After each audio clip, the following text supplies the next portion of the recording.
is sedimentary, just like a rock formation. You know, there are layers, layers and layers of sediment. Today I have the sediment of memories from the day, and there are deeper memories and deeper memories, but the memories go down deeper, deeper, deeper, even beyond my own individual self, into collective memories, into the collective memory of the human species. And before the human species existed, into the collective memory of the fish, the amphibians, the fish, all the way back to the bacteria, all the way back to the very matter out of which we're all created, all the way back perhaps to the very origins of reality. So our psyche is very, very deep, and it's almost like an island. You know, our consciousness now is like the tip of the island above the water, but it goes very, very deep. And I think for me, being indigenous is about recognizing the sedimentary nature of the psyche, and how the psyche goes very, very deep, deep, deep down. And it seems to me the deeper down I can go in my own psyche, the more indigenous the feeling becomes. In other words, the more earthy, the more animal, the more plantish, the more bacterialish, the more rockish and atmosphericish it becomes. As I go down, down, I seem to broaden out into a huge reservoir of a sort of deep, ancient, rocky wisdom, which seems to permeate everything. And in this realm, there are entities that move. There are dream images. There are figures that speak, things that come to you in dreams, images that come in dreams, deep images, healing images come in dreams. And this all comes from the psyche itself.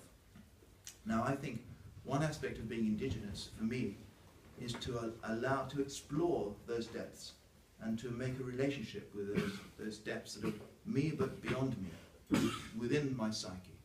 But there's a problem with that, because that sounds as if it's totally inner. What about the connection with the actual world? What about the connection with the world of politics? What about the connection with the world of globalization? What about the connection with the world of the crisis that we're facing?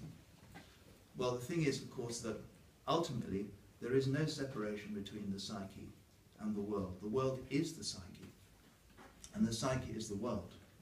And so, to become indigenous is to go into one's psyche, which is, after all, nothing other than the psyche of the place where you are.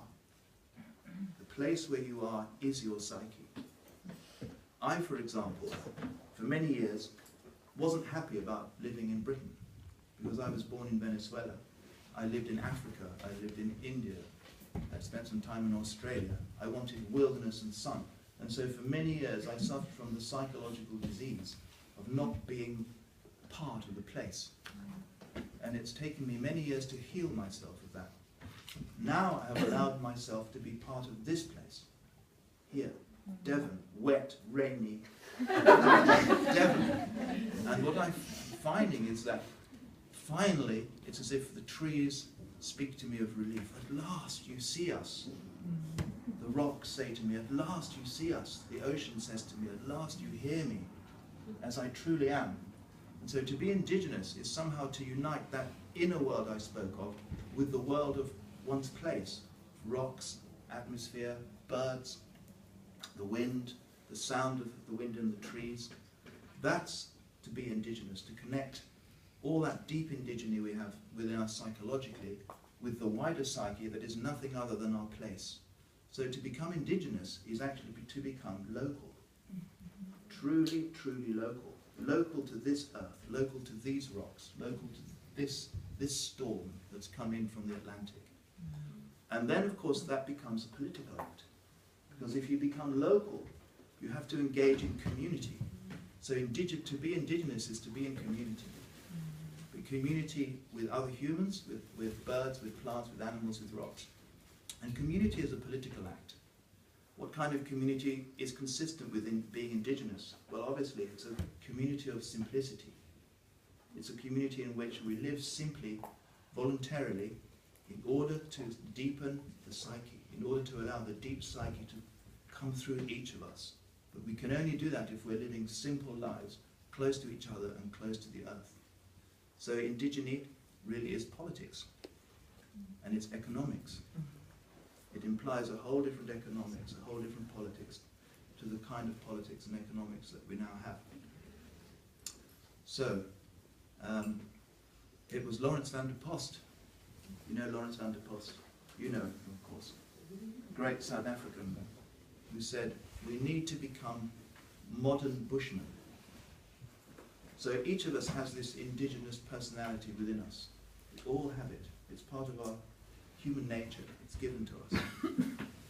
And so our challenge in these times is to unify that indigenous part of ourselves, which is ancient, primordial, which drums in the night, which does sweat lodges, which deals with visions and dreams, which throws bones to tell us what we should do, which throws the I Ching to tell us what we should do. That's that sort of non-causal part of our existence, that part of us that cannot be pinned down through cause and effect thinking, that magical side of reality, the 50% which is magic, as Jung said, with the other 50% which is given to us by our modern rational minds, by our scientific knowledge, by our precise knowledge of the solar system, the planets, etc. For me, anyway, the challenge to be really indigenous is to unify those. Not to go back to an ancient indigeny, in which we're rooted, but to bring those ancient roots forward now, to create a new kind of consciousness, which has never been seen before on the earth. A new kind of consciousness, which is at the same one time ancient, primordial, and at the same time modern, scientific. So the challenge is to create a new stage in consciousness. And I think that's what we're doing here at Schumacher College. We've only just begun this journey. And just to end, it doesn't stop with being indigenous to your local place, because I've discovered if I become truly indigenous to here, then the being of the whole earth opens up to me. The whole earth becomes my place, but only if I'm really here, really connected to these rocks, to these people, to these trees. But then it doesn't stop there, because I can also then become indigenous to the solar system, to my solar system. I can feel the moon as part of my indigeneity. Then looking out in the night sky, I can see Mars and Venus and Jupiter and Saturn. Even using a telescope, they can be part of my indigeneity. And then of course, I can become part of the entire galaxy. And I can extend this out to the universe. We are indigenous to the universe. And with that feeling, with that sensibility, perhaps we have